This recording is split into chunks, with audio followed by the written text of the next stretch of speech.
Going into the NBA season, the Brooklyn Nets were one of the teams that people were just flat out unsure about. Now, I know looking back after watching their preseason and regular season debut last night, it is easy to say that anyone who thought this was crazy, but people really didn't know how good Kevin Durant would be coming back from his Achilles injury, which is one of the injuries that is the hardest to come back from and be 100%. But it is definitely safe to say, after the game last night, there's no doubt in my mind the Brooklyn Nets silenced all the doubters and haters. Well, for now at least. Because they were just flat out dominant and embarrassed the Warriors completely. And in this video, we will be taking a deep dive on how all the players on the Nets were looking last night, and based off what we saw, why the Nets secured their spot as contenders for the 2021 championship, given there are no injuries. But before we get into all of that, if you've been enjoying the content lately or end up enjoying this video, it would be greatly appreciated if you could subscribe if you're new and join the Woods crew. We are just starting out with this Hoops channel, and I am trying to get to that big 1,000 subscriber mark before 2021 begins, and it can definitely be done, but not without people like you. I will be uploading every day at least until 2021, and I can 100% say that if you enjoy this video, you will not want to miss any of the others. It would also be absolutely clutch if you could hit that like button below on this video as well, because it lets YouTube know this video is a banger and shares it with more people, which helps the Woods crew grow. But with all that being said, let's just dive right into the Brooklyn Nets and what makes them so special this season. Now let me just say right away that I watched the whole Brooklyn Nets game yesterday, not just the highlights, so I really was able to analyze all the players and the Nets as a whole. And I also want to state the obvious for all you guys that were about to hate in the comments. This is obviously a very small sample size for the Nets, but we are just going to be talking like they can play similar to how they did last night throughout the whole season given no injuries occur, which I really believe they could do. I'm going to be completely honest with you guys. I myself was starting to get down on the Nets like many others before the season started, because in my opinion, I think it is very hard for a team to have great chemistry with someone like Kyrie Irving, always stirring up trouble with the media. But we will be making a whole nother video on just how good the Golden State Warriors are tomorrow. Honestly, going into the game though, I thought it would at least be a little closer than it actually was. But not only did Brooklyn look amazing, Golden State looked horrible. And as a Timberwolves fan, I can't say I'm surprised, because they have the Andrew Wiggins curse now. But all jokes aside, I thought the Warriors had the potential to be a great team this year. Curry looked solid, but he didn't go off by any means. Wiseman looked good, and so did Oubre. But Wiggins, man, just terrible. But enough about the Warriors. I figured I would just mention them because they may have had an off night and made the Nets look extra nice, but maybe not. I guess we'll just have to wait and see. But the Nets, on the other hand, absolutely delivered and silenced all the doubters after this game. And before we dive into the stats, let me just say that I am so glad to see Kevin Durant back on the court. One of my favorite hoopers to watch, if not my favorite, because this man makes a high-level game of NBA basketball look easy. And many people are saying that Kevin Durant is between 90 and 100% of what he was before, which is very good news for Nets fans, to say the least. And Kyrie Irving, man, what a playmaker. He can really do the impossible on the court, and I know he didn't dance a lot with the ball in the game, which is good because it didn't really seem like it was stagnant at all, but when he did and took it to the cup, just a thing of beauty. KD and Kyrie both played 25 minutes in their Nets regular season debut, and most of that time was spent on the floor together. Kevin Durant managed to drop 22 points, 5 boards, and 3 assists, while Kyrie had 26 points, 4 boards, and 4 assists. Both of the Brooklyn stars shot the ball very solid.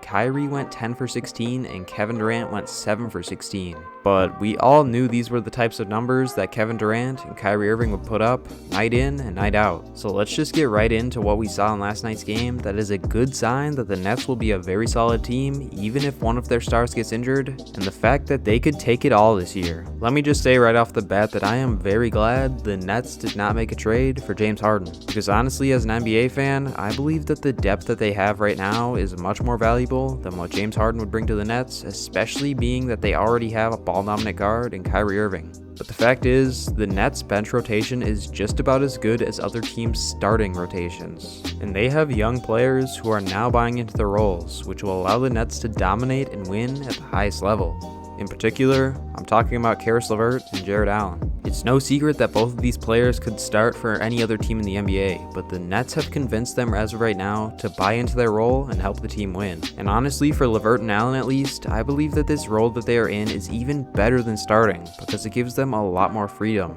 What I mean by that is if Levert and Allen started with Kyrie, KD, and Joe Harris, they would have to share a lot of reps. And we definitely saw this with Spencer Dinwiddie, who started with the Stars. He ended up with 9 points, but only shot the ball 6 times, being that when you are on the floor with KD and Kyrie at the same time, you better believe that they are going to take a majority of the team's shots while they're in the game. But when the Stars sub out, the Nets need someone coming off the bench to be the man of the second rotation, and that is exactly where Caris Levert and Jarrett Allen come in. We literally saw it yesterday, if you were paying attention. When KD and Kyrie were out of the game, it was the Caris Levert show, and he was taking a lot of the team's shots while he was out there. And it's safe to say he most definitely had a bigger role coming off the bench than he would have if he started like Spencer Dinwiddie. I think it's definitely safe to say the Nets sat down and had a talk with Levert and Allen, telling them that they needed to not come off the bench but lead the second unit. And the fact that you have players like that coming off the bench just shows that the depth of the Nets is absolutely insane. Now, although Levert shot only 6 of 17 like I said earlier, this is an extremely small sample size. And please try to tell me that you didn't see flashes of a star guard when Levert had the ball in his hands, either scoring or trying to set up teammates around him. I 100% believe that we could most definitely see a 6th Man of the Year award come to Levert or another player coming off the bench with the Nets. That is, if they take charge.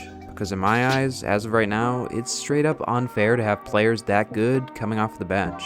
But back to the Stars of Brooklyn, because after their massive win, Steve Nash had this to say about Kevin Durant, indicating that he may have been pushing himself way too hard when he got injured on the Warriors and where he's at now. On Durant's display, Hall of Famer Steve Nash said this: "I think he has an eye for the long game. He realizes there are a lot of steps still to be taken. I think he is just enjoying the process. He's really grateful to be back on the floor and he's missed it tremendously. The amount of love and passion he has for the sport, he's attacked his rehab that way. He's not out here trying to win a scoring title, he's just trying to play the right way, so we're so fortunate to have a player of his caliber, but also a player of his character." The last thing that Steve Nash said is really why I believe the Nets could take it all the way. It's clear that as a team, they said that everyone would have to accept their role and fulfill it the best they can. Just look at what he said about KD not trying to win a scoring title and great players like Spencer Dinwiddie and Caris Levert accepting their role for the greater good of the team. In my eyes, that is straight up what leads to championships. And the fact is, I think the Nets will take it all the way this year, because we just saw the Lakers win a chip with 2 stars and not much depth versus a Heat team that had a lot of depth. But the Nets have something straight up special. They have 2 of the best stars in the league like the Lakers, but they also have crazy good depth like the Miami Heat. I mean, if you just look at their roster, it is shocking how almost all the players on their rotation could start for another NBA team.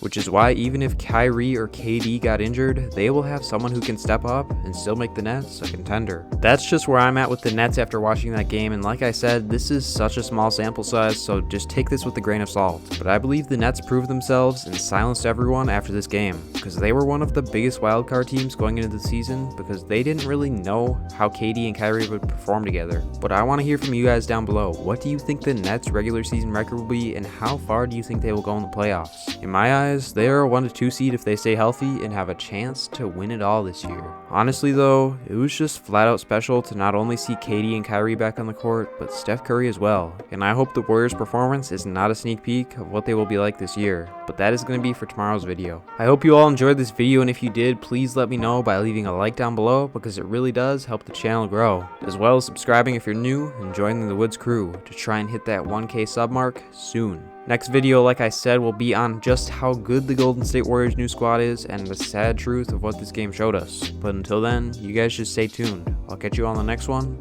Woods out.